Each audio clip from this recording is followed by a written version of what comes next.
Good morning my friends, ഞാൻ നിങ്ങളുടെ സ്വന്തം മേഴ്സി വർഗീസാണ്. ഇന്ന് നമ്മുടെ ഒരു ഡേ ഇൻ മൈ ലൈഫിലേക്ക് പോകാം. അതിലേക്ക് എല്ലാവരെയും ഞാൻ ക്ഷണിക്കുന്നു. എൻ്റെ കുഞ്ഞാങ്ങളുടെ വീടിൻ്റെ മിറ്റമാണ്. കാന്താരിക്കൊല്ലയിൽ കാന്താരി ഇങ്ങനെ നിൽക്കുവാണ്. നമുക്ക് പഴുത്ത കാന്താരിയുണ്ട്, പച്ച കാന്താരിയുണ്ട്. നല്ല മനോഹരമായ കാന്താരിക്കൊല്ല നിൽക്കുന്നുണ്ട്. കാന്താരിക്കൊല്ലയുണ്ട്. പിന്നെ നമുക്ക് എന്തുണ്ടെന്നറിയാമോ, പണ്ടത്തെ കാലത്ത് നമ്മുടെ കാപ്പിയരി കണ്ടോ, എൻ്റെ സഹോദരങ്ങൾ കാണുന്നുണ്ടോ? വർണ്ണമണ്ണോര കാപ്പിയരി പഴുത്ത് നിൽക്കുകയാണ്. ഉണ്ടോ, കാപ്പിയരി പഴുത്ത് ഉണങ്ങി നിൽക്കുന്നതാണ് ഈ കാണുന്നത്. കാന്താരിക്കൊല്ലം കാന്താരി നിൽക്കുന്നു. നമ്മുടെ പഴയകാല ഓർമ്മകൾ ചേമ്പ് നട്ടി വച്ചേക്കുന്നു.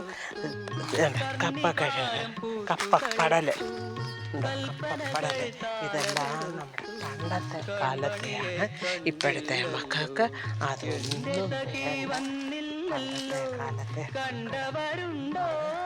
പണ്ടത്തെ കാലത്തെ നമ്മുടെ ജീവിതമാണ് കാണിക്കുന്നത്.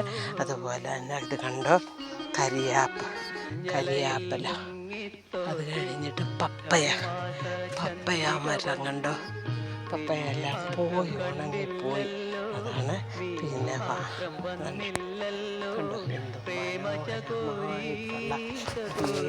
വീടും പരിസരവുമാണ്. ഇതെല്ലാം നമ്മുടെ പണ്ടത്തെ കാലത്തെ ജീവിതമാണ്. ഇപ്പോൾ ഉള്ള മക്കൾക്ക് അതൊന്നും വേണ്ട. കാന്താരിയും വേണ്ട, കൊല്ലയും വേണ്ട, ഒന്നും വേണ്ട. മുറ്റത്ത് പയർ നട്ടു, പയറുണ്ട്, ആ കൂട്ടത്തിൽ ചേമ്പുണ്ട്, ആ കൂട്ടത്തിൽ മാവിൻ്റെ തൈയുണ്ട്. നമ്മുടെ പണ്ടത്തെ കാലത്ത് തേൻ എങ്ങനെ പിടിക്കുന്നതെന്നറിയാമോ? പണ്ടത്തെ കാലത്ത് തേൻ ഉണ്ടാക്കുന്നത് കലത്തിന് ഒരു ഓട്ടയിടും. ആ കലത്തിനൊരു ഓട്ടയിട്ടിട്ട് അത് എവിടെയെങ്കിലും നമ്മൾ പിറ്റേന്ന് 6 മാസം അല്ലെങ്കിൽ 1 ഇയർ കഴിഞ്ഞിട്ട് അതെടുത്ത് ഇളക്കാമെങ്കിൽ നമുക്കതിനകത്തിന് തേൻ കിട്ടും നമുക്ക്. പക്ഷെ അത് ഉടനെ കിട്ടത്തില്ല. 1 ഇയർ, 1 വർഷം നമ്മൾ വെയിറ്റ് ചെയ്തിരിക്കുമ്പം നമുക്കതിനകത്തിന് തേൻ കിട്ടും. അങ്ങനെ വർണ്ണമനോഹരമായ ഒരു വീടിൻ്റെ മിറ്റമാണ് ഞാൻ കാണിക്കുക. ഒരു വീടല്ല, എൻ്റെ അമ്മാച്ചൻ്റെ വീടാണിത്, അമ്മാവൻ്റെ വീടാണിത്. അവരുടെ വീടിൻ്റെ മിറ്റമാണ് ഈ കാണുന്നത്. ഇതെൻ്റെ കുഞ്ഞാങ്ങളുടെ വീടിൻ്റെ മിറ്റമാണ്. അവരുടെ മരത്തെ പപ്പയ മരത്തെ പപ്പയ കിടക്കുന്ന കണ്ടോ, എന്തുമാത്രം കായ കിടക്കുന്നതെന്ന് കണ്ടോ. നമ്മൾ 40 രൂപ കൊടുത്താണ് അവിടെ 1 കിലോ പപ്പയ മേടിക്കുന്നത്. പക്ഷേ ഇവിടെ ഫ്രീ ആയിട്ട് കിട്ടിയാൽ പോലും ആർക്കും വേണ്ട. പിന്നെ ഇവിടെ ഒരു കുറ്റം കൊണ്ടുണ്ട്, കുരങ്ങിൻ്റെ ശല്യമുണ്ട്. ഇത് കണ്ടോ, കുരങ്ങ് അവിടുന്ന് തേങ്ങ തട്ടുമ്പോൾ അവിടുന്ന് പൊട്ടിച്ച് തെങ്ങേന്ന് തിന്നേച്ച് താഴോട്ടിടുക. വണ്ടിയൊക്കെ കയറിപ്പോയപ്പോൾ പൊട്ടിയതാണ്. അങ്ങനെ ഞങ്ങളുടെ നാട്ടിൽ കുരങ്ങിൻ്റെ ഭയങ്കര ശല്യം കാരണത്താൽ റോഡ് സൈഡിൽ മൊത്തം തേങ്ങയുടെ കരിക്കുകൾ മുറിച്ചിട്ടേക്കുവാണ്. പിന്നെന്തോ ഇനിയും കാണാൻ ഇതാണ് നമ്മുടെ കപ്പ. നമ്മുടെ നാട്ടിലെ കപ്പയാണിത്. ഇതങ്ങോട്ടുണ്ട് കപ്പയുടെ കപ്പ കിളിച്ച് വളർന്നു വരുന്നുകൊണ്ടിരിക്കുവാണ്. ഇങ്ങനെയാണ് കപ്പ ഉണ്ടാക്കുന്നത്. ഇത് ചേമ്പാണ്. പക്ഷേ ഇതൊന്നും നമ്മുടെ കുഞ്ഞുങ്ങൾക്ക് അറിയത്തില്ല. നമ്മുടെ കുഞ്ഞുങ്ങളിതൊന്നും കണ്ടു വളർന്നിട്ടില്ല. അതുകൊണ്ടാണ് അവർക്കറിയാത്തത്. ഇനിയും ഞാൻ ഒരു വീടിൻ്റെ മുറ്റം കൂടെ കാണിക്കാൻ പോകുകയാണ്. അടുത്ത വീടിൻ്റെ മുറ്റത്തേക്ക് എത്തുവാണ്. ഇത് കണ്ടില്ലേ, വർണ്ണമനോഹരമായ ഒരു വീട്. പക്ഷേ ഇപ്പോൾ ഈ വീട്ടിൽ ആരുമില്ല. അതുകൊണ്ട് വീട് പൂട്ടിയിട്ടേക്കുവാണ്. ആ വീടിൻ്റെ മുറ്റത്തെ വർണ്ണമനോഹരിതയൊക്കെ കാണാം. ഒരു തെങ്ങുണ്ട്, പിന്നൊരു നല്ലൊരു കരിയാപ്പ് ഇങ്ങനെ വളർന്ന് വരുന്നുണ്ട്. കപ്പ നട്ടിട്ടുണ്ട് അവർ. അത് കഴിഞ്ഞൊരു മാവ് അവരുടെ വീടിൻ്റെ മേളിലായിട്ട് വളർന്ന് വരുന്നുണ്ട്. അത് കഴിഞ്ഞിട്ട് അവരെന്തോ നട്ടിട്ടുണ്ട്, കപ്പക്കിഴങ്ങെന്ന് പറയും. അതാണ് ആ തണ്ടയിലിങ്ങനെ വളർന്നു വരുന്നത്. അങ്ങനെ അവരതെല്ലാം നട്ടിട്ട് അവർ ബാംഗ്ലൂരിൻ്റെ പ്രദേശത്താണ് താമസിക്കുന്നത്. അവർ വർഷത്തിൽ ഒരിക്കൽ 6 മാസം കൂടുമ്പോഴോ വരും. കുരങ്ങുകൾ തെങ്ങേന്ന് കരിക്കെല്ലാം വെട്ടിയിട്ട് കുടിച്ചു. അത് കാരണത്താൽ 1 2 തേങ്ങ ഒക്കെ ഉള്ളൂ അവരുടെ മുറ്റത്ത്. ഇത് കണ്ടോ, ഇത് നാരകം എന്ന് പറയും നമ്മുടെ നാട്ടിലെ നാരകം. ഇതൊന്നും നമ്മുടെ പിള്ളേർക്ക് നാരകം എന്തുവാ, നാരങ്ങ എന്തുവാ ഒന്നും നമ്മുടെ തലമുറയ്ക്ക് അറിയത്തില്ല.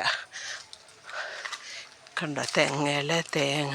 ഇന്നലെ തേങ്ങ പിടിച്ച് താഴെ ഇട്ട് കഴിഞ്ഞപ്പോൾ ഞാനതിനെ എറിയാൻ ചെന്നു. അതെന്നെ ഒരു തേങ്ങ കയ്യിരുന്ന തേങ്ങ എടുത്ത് എന്നെ ഒരു ഏറെറിഞ്ഞു. ഞാൻ എൻ്റെ ജീവനും കൊണ്ട് ഓടി.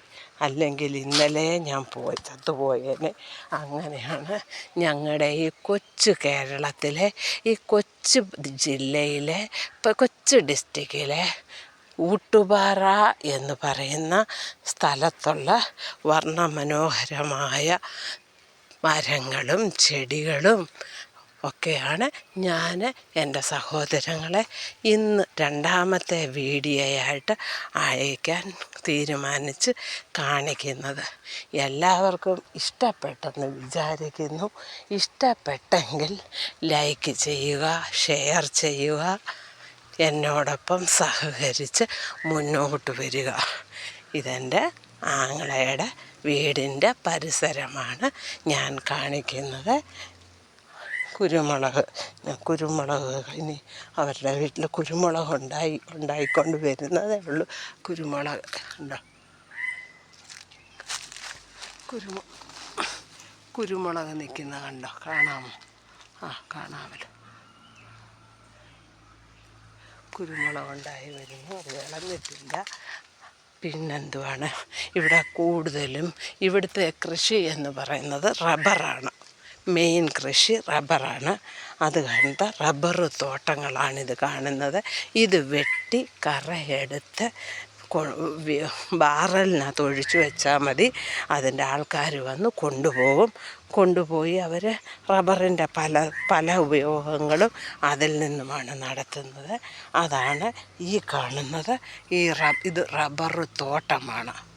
ഇതാണ് ഇവിടുത്തെ മെയിൻ കൃഷി. ഇതാണ് റബ്ബർ തോട്ടമാണ്. പിന്നെ വാഴയുണ്ട്, തേക്ക്, വർണ്ണമനോഹരമായ തേക്ക് കിളിച്ചു വരുന്നുണ്ട്. പിന്നെ താഴോട്ടൊക്കെ നോക്കിയാലും നല്ല നല്ല പൂക്കളുകൾ, വർണ്ണമനോഹരമായ മഞ്ഞ പൂക്കളുകൾ കാണാം. പിന്നെന്തുവാ കാണാൻ, ഇതാണ് എൻ്റെ കുഞ്ഞാങ്ങളയുടെ വീടാണ് ഈ കാണുന്നത്. അവൻ്റെ വീടിൻ്റെ മുന്നവശമാണിത്. ഇപ്പം വീട്ടിൽ പണി നടന്നുകൊണ്ടിരിക്കുവാണ്. അതുകൊണ്ടാണ് സാധനങ്ങളൊക്കെ ഇറക്കിയേക്കുന്നത്. മുറ്റത്ത് വർണ്ണമനോഹരമായ ചെടിത്തോട്ടങ്ങളുണ്ട്. പലവിധമായ കളറായിട്ടുള്ള നല്ല നല്ല പൂക്കളുകളുമുണ്ട്. അതിൻ്റെ ഇടയ്ക്ക് കണ്ടില്ലേ, ഒരു ഡക്കും ഇരിപ്പുണ്ട്. നമ്മളെ നോക്കി ഒരു ഡക്കും ഇരിക്കുവാണ്. നല്ല ഭംഗിയുള്ള റോസാപ്പൂ. വാ, എന്ത് രസമുണ്ടെന്ന് നോക്ക്. നല്ല റോസാപ്പൂക്കളുണ്ട്. പിന്നെ ഭംഗിയുള്ള പൂക്കളും മഞ്ഞപ്പൂക്കളുണ്ട്.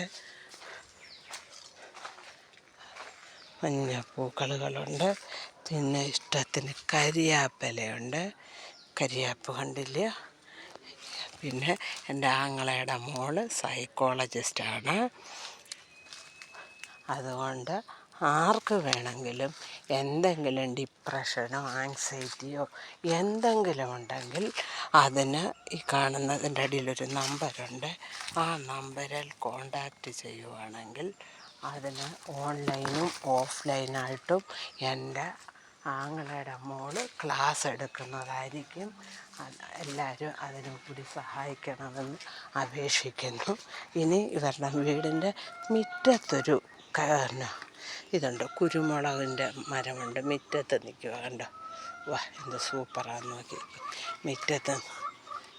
മുറ്റത്ത് നിൽക്കുന്ന കുരുമുളക് കണ്ടോ, കുരുമുളക് പെപ്പറാണ് ഉണ്ടോ. ഇതെന്ത് നല്ലതാണ് മീൻ വറക്കാൻ. ഇത് 2 അങ്ങോട്ട് പൊടിച്ചിട്ടാൽ എന്തോ രുചിയാണെന്നറിയാമോ. വാഴ വളർന്നു വരുന്നു. ഒരു കുമ്പളങ്ങ കിടക്കുന്നു കണ്ടോ, അതിൻ്റെ ഇടയ്ക്ക് ഒരു കുമ്പളങ്ങ കിടക്കുന്നു. അങ്ങനെ വർണ്ണമനോഹരമായ എൻ്റെ കുഞ്ഞാങ്ങളയുടെ വീടും പരിസരവുമാണ് ഞാൻ എല്ലാവരെയും കാണിച്ചത്. ഇനി അടുത്ത വീഡിയോയിലേക്ക് വരുന്നതിന് മുമ്പായി എല്ലാവരും ഇത് ലൈക്ക് ചെയ്യുകയും ഷെയർ ചെയ്യുകയും സബ്സ്ക്രൈബ് ചെയ്യുകയും കമൻറ്റ് ചെയ്യുകയും ചെയ്യണമെന്ന് വിനീതമായി അപേക്ഷിക്കുന്നു.